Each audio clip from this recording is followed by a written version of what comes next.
Hoje a gente vai dar prioridade aqui nas questões da EPICAR. Eu selecionei umas questões aqui para a gente trabalhar, tá bom? Então a primeira questão é essa aqui. Eu fiz o esboço dela no quadro e eu vou ler aqui para a gente entender e para proceder aqui no cálculo. A questão diz o seguinte: as cidades A, B e C situam-se às margens de um rio. Um rio aqui, ó. E são abastecidas por uma bomba que fica situada no ponto P. Então tem uma bomba aqui no rio, no ponto P, conforme a figura. Sabe-se que o triângulo ABC é retângulo em B, então ele é reto aqui. E a bissetriz do ângulo reto, a bissetriz de B, a bissetriz do ângulo reto corta AC no ponto P. Então, essa bissetriz corta o segmento AC no ponto P. Assim sendo, sabendo que BC, dessa informação, BC é igual a 6 raiz de 3 quilômetros, calcule CP em quilômetros. Então, ele quer valor de CP. Ele quer CP. Já vamos adiantar aqui, vamos chamar o CP de X. Pronto. E aí vamos ver qual alternativa é a alternativa correta. Então o primeiro passo aqui, ele dá BC. BC é esse comprimento. Esse comprimento todo vale 6 raiz de 3.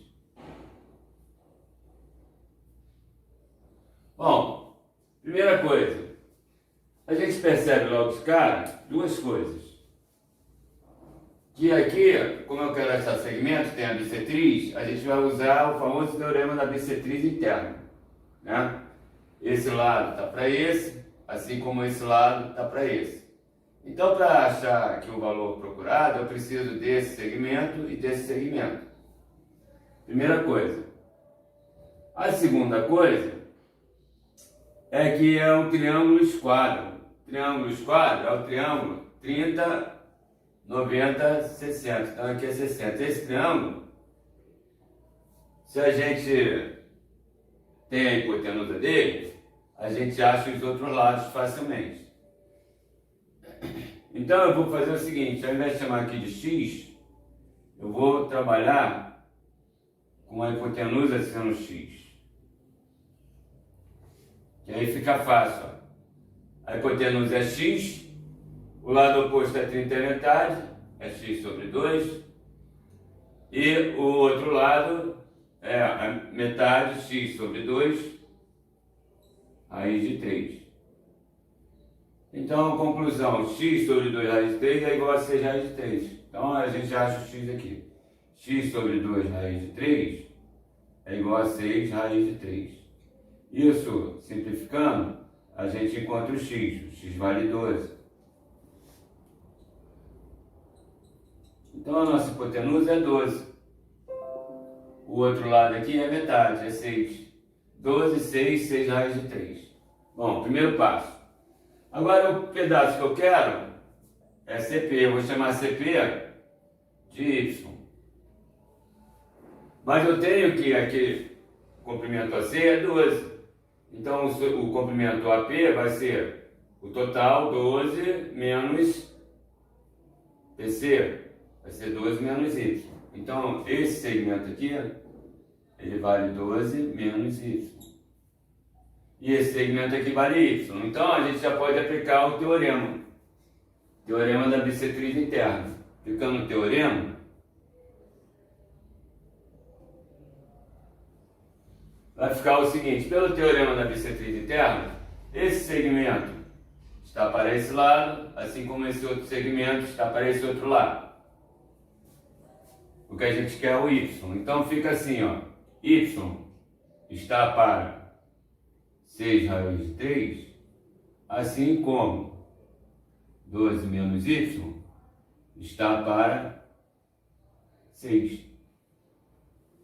Bom, é uma proporção, né? Simplificando, a gente pode simplificar aqui o 6, passando para lá vai ficar y é igual a 12 raiz de 3 menos y raiz de 3.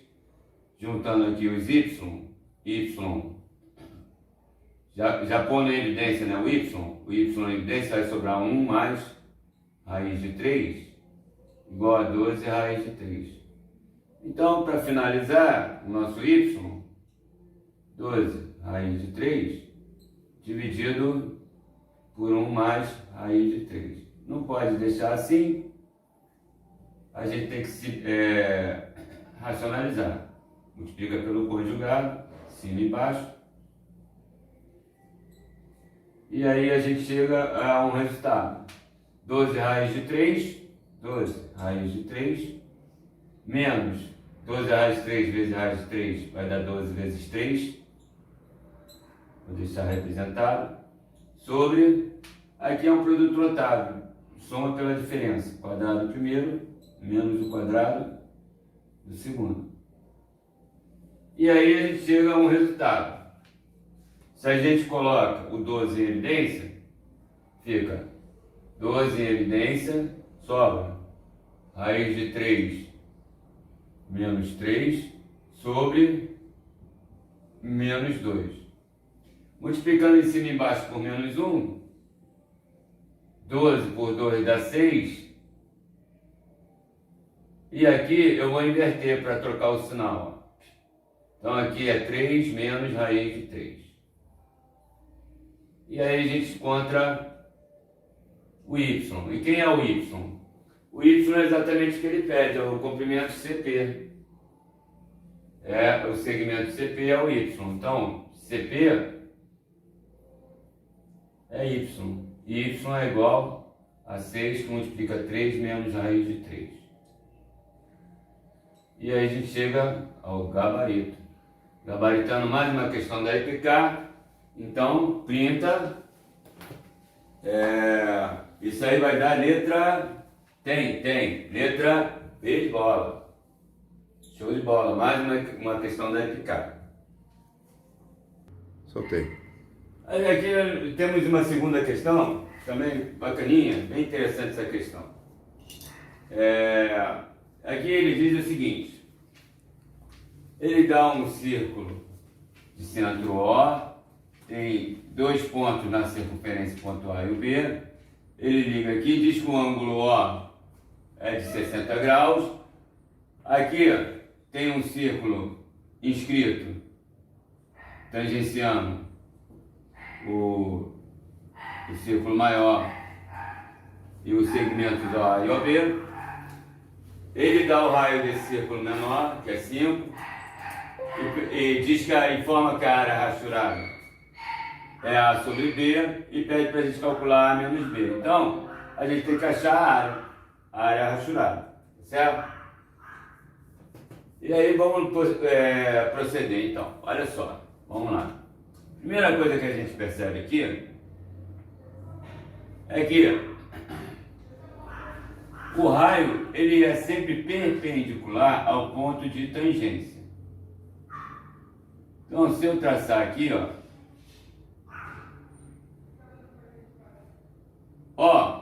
P é o raio maior. Então, esse segmento daqui até aqui é o raio grande. Então, se daqui até aqui é o raio grande, daqui até aqui, de E até O é o raio grande menos o raio pequeno. Então eu já tenho essa hipotenusa, porque aqui é perpendicular, teorema, o raio é sempre perpendicular ao ponto de tangência. E aí, como aqui é bissetriz também, né, desses dois segmentos, aqui vai ficar dividido em duas partes. Então cada ângulo aqui vale 30. Então esse ângulo aqui é 30, esse outro aqui também é 30. Então aqui a gente monta um triângulo, vou separar ele aqui, É um triângulo retângulo, cuja a hipotenusa desse triângulo é o raio grande menos o raio pequeno.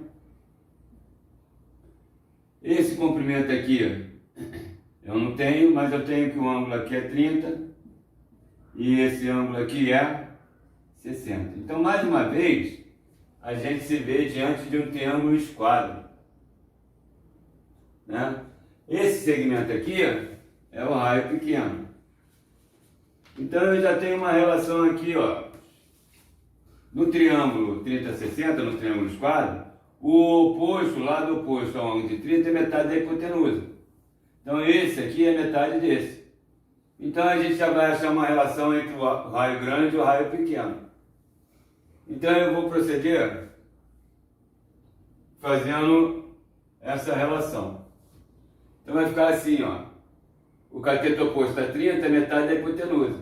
Então, a hipotenusa é 2 vezes R menos R pequeno é igual a 2R pequeno.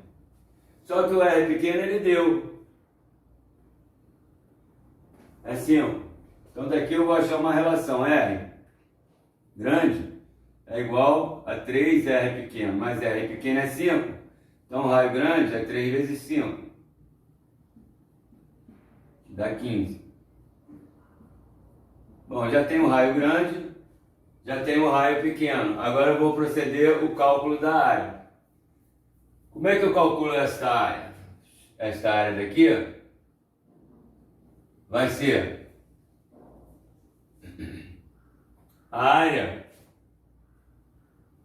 do setor circular tirando o círculo pequeno.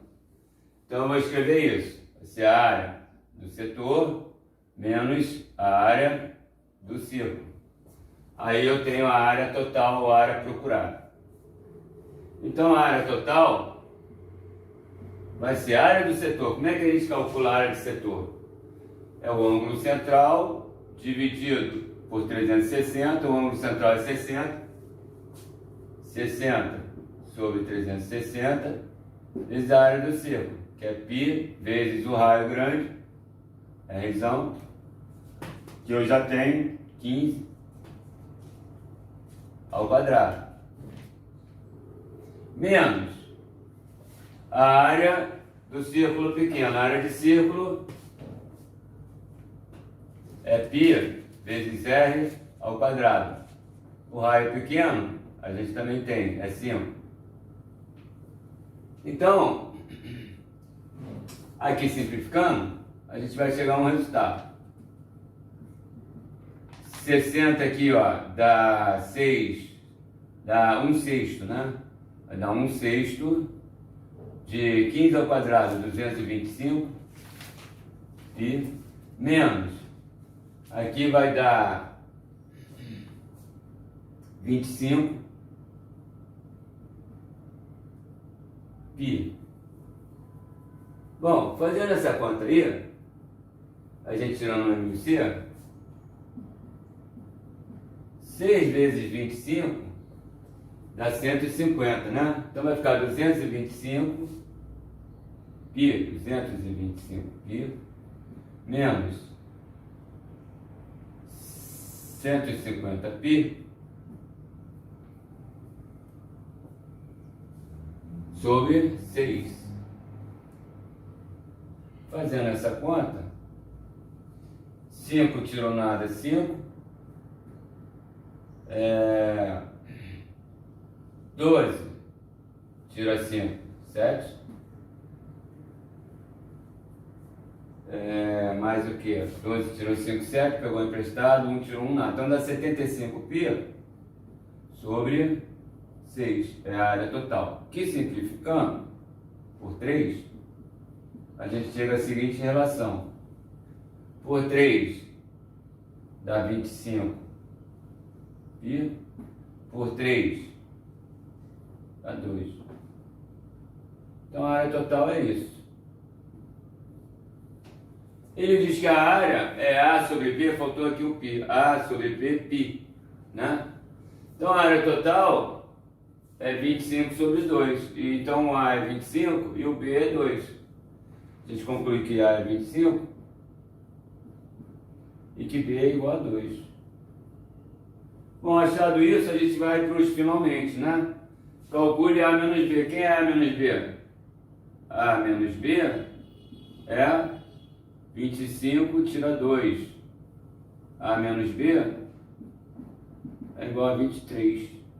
Isso é letra A. Então, mais uma vez, gabaritando. Mais uma questão da EPICAR, ok? Fica aí, então, a nossa deixa de hoje. Uma questão bem bacana. Falamos de triângulo esquadro, falamos de área de setor, né? Então, é isso. Bom, pessoal, eu vou fechar aqui o vídeo do nosso projeto EPICAR CN, que já começou com o mestre Edinho, tá? Então, estou trazendo 4 questões aqui para vocês, questões simples, básicas, não tem nada demais, tá?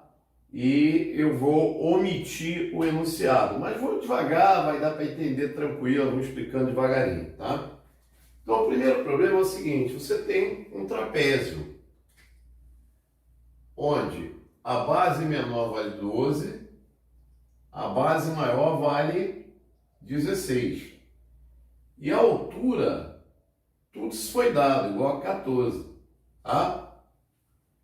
Então, o que ele faz? Ele traça as duas diagonais. Logicamente, elas vão se encontrar nesse ponto aqui, que eu vou chamar de I. Chamar aqui de A, B. Vai ficar mais simples, tá? C e D. Ele quer a distância do ponto de interseção das duas diagonais, da diagonal AC com a diagonal BD até a base maior. Ele quer esse X. Bom, então a gente pode perceber o seguinte: esse ângulo aqui, ó, em vermelho, é igual a esse ângulo. Porque essa base paralela a essa, cortada por essa transversal, esses dois ângulos são alternos internos. Então eles são iguais. A mesma coisa acontece aqui, ó. Esse ângulo B, beta, né? Chamar aqui de alfa. Aqui de beta, não tem problema. Tá? Então aqui é alfa também e aqui é beta também. E esse terceiro ângulo é o θ, oposto pelo vértice, θ. Então, há uma semelhança de dois triângulos. Você tem o triângulo formado pelos vértices A, B e I.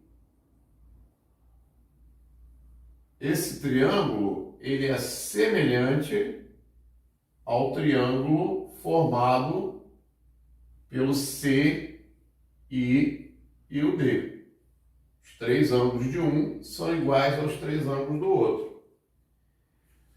Bom, se eles são semelhantes, vai existir a proporcionalidade. Então eu vou fazer o seguinte: a altura do triângulo ABI, se aqui é x, esse pedacinho vai ser o todo 14 menos x. Então 14 menos x, que é a altura do triângulo ABI, está para a altura do triângulo DIC, que é o x, assim como o oposto a θ no A e B, que é 12, está para o oposto a θ no outro C e D, que é 16. Aqui a gente pode fazer uma simplificação por 4, pode dividir por 4, então vai dar 3 e 4. E aí, essa razão aqui eu ignoro, né? Eu simplifiquei, vai dar 3x igual a 4 vezes 14, 56, não esquece a distributividade, menos 4x. 7x igual a 56, daí então x vai ser igual a 56 dividido por 7, x igual a 8. O que ele queria? Exatamente a distância do ponto de interseção à base maior, ou seja, ele queria o x. Está aí resolvido o problema. Tá? Problema clássico, fácil, não tem nenhum mistério. Tá bom? No segundo problema, nós também temos aqui o triângulo ABC, o triângulo retângulo em B, e temos o triângulo EDC, um triângulo retângulo em D. E ele fornece para a gente todos esses segmentos, ó. As medidas AB vale 15, né? DC, que é esse segmento, também vale 15. O AD foi dado, vale 10. E o BC foi dado, vale 20. Isso aqui tudo, ó, 20. Tá? Ele está pedindo para a gente o ED, ele quer X. Então também é um problema de semelhança de triângulos, né? Por quê? Esse ângulo aqui, ó, alfa, ele serve para o triângulo EDC e serve para o triângulo ABC. Esse aqui é 90 e tem um ângulo de 90 aqui. Então os terceiros são iguais. Então aqui eu vou chamar de beta, esse aqui é beta. Então nós temos aí a semelhança entre dois triângulos. Tá? Essa semelhança vai ocorrer entre dois triângulos. O triângulo EDC, ou ECD, tanto faz, é semelhante ao triângulo ABC. Os três ângulos de um são iguais aos três ângulos do outro. Alfa, beta, 90. Alfa, beta, 90. Então vale a proporcionalidade. Quem é que a gente vai pegar aqui? Alfa, oposto ao alfa é o X, está para o oposto ao alfa no ABC, que é 15. Aí vamos pegar o oposto a beta aqui, que é 15. Está para o oposto a beta no outro, que é 20. Ah, então acabou o problema também. Vamos simplificar isso aqui por 5, né? Então você vai ter 3 e 4, certo? Multiplicando vai dar 4x igual a 45. X igual a 45 dividido por 4. Isso, se eu não me engano, vai dar 11,25. Tá? Também é um problema que não tem nenhuma dificuldade. Né? Problema clássico, conhecido. Deixa eu só ver se está enquadrando direitinho aqui. Tá, para não ter problema nenhum. Tá bom? Bom, o problema 3 é um problema também comum. Ele fala assim: a idade de um pai é hoje o quádruplo da idade do filho. E a soma das idades é 50. Então, pai é 4 vezes a do filho. E a idade do pai mais do filho é 50. Então, imediatamente, a gente pode descobrir quanto vale a idade de cada um hoje. Né? Vamos substituir aqui, ó, 4 vezes a idade do filho, substituir no lugar do P, mais a idade do filho é 50. Somando, ó, 5F igual a 50, portanto, F vale 50 dividido por 5. Filho, então, tem 10 anos. Hoje. Se o filho tem 10, o pai, que é o quádruplo, evidente que o pai vai ter o quê? 40 anos. Tá?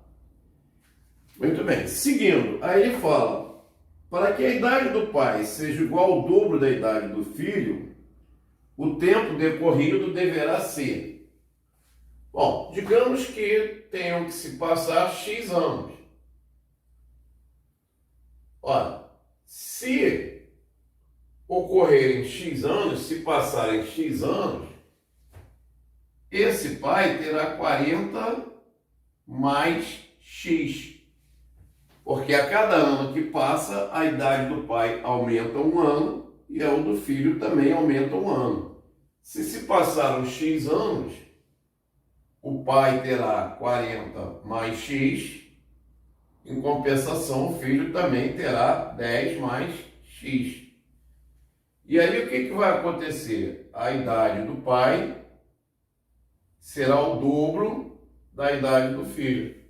Então, a idade do pai, que é 40 mais x, será 2 vezes a idade do filho, que será 10 mais x. Então, daí nós vamos ter 40 mais x igual a 20 mais 2x. A equaçãozinha do primeiro grau. Então, x vai ser igual a 20. Terão que se passar 20 anos. Realmente, daqui a 20 anos esse pai vai ter 60 e o filho vai ter o quê? 30.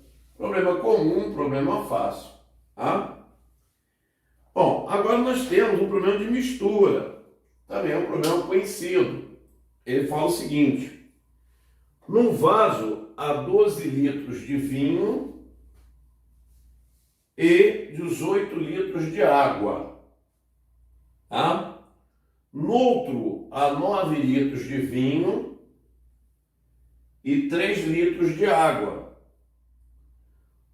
Quantos litros de cada vaso devem ser retirados, para se obtermos 14 litros que contenham partes iguais de água e de vinho?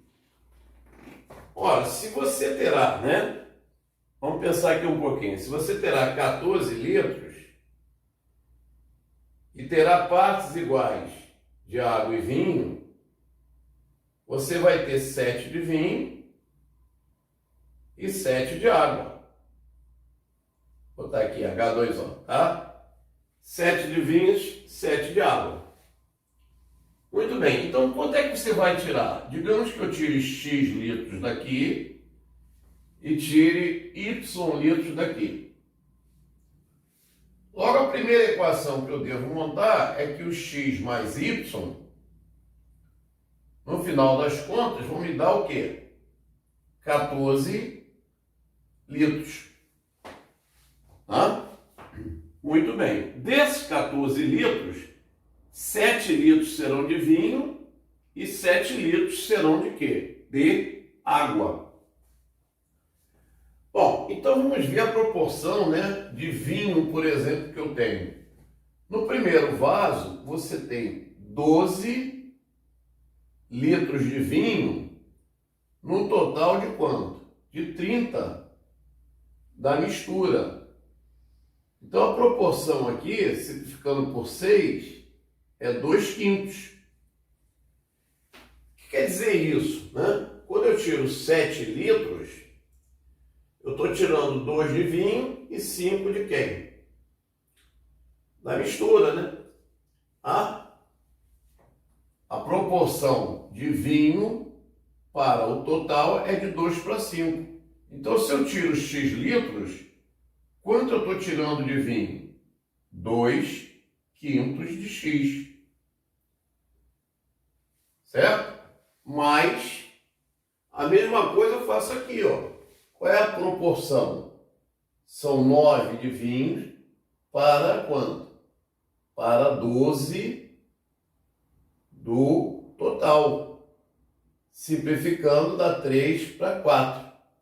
Quando eu tiro Y litros, eu estou tirando 3/4. Y de quê? De vinho. Essa soma tem que dar o quê? 7. Se eu resolver esse sistema, tem outras soluções, por aritmética, enfim, tem várias. Mas resolvendo essa equação, eu vou encontrar o que ele quer, que é quanto deve tirar de cada um. Ora, tirando o valor de, por exemplo, de Y aqui, Y é 14 menos X. Substituindo na de baixo, eu vou ter uma equação só na variável X. ou seja, uma equação do primeiro grau.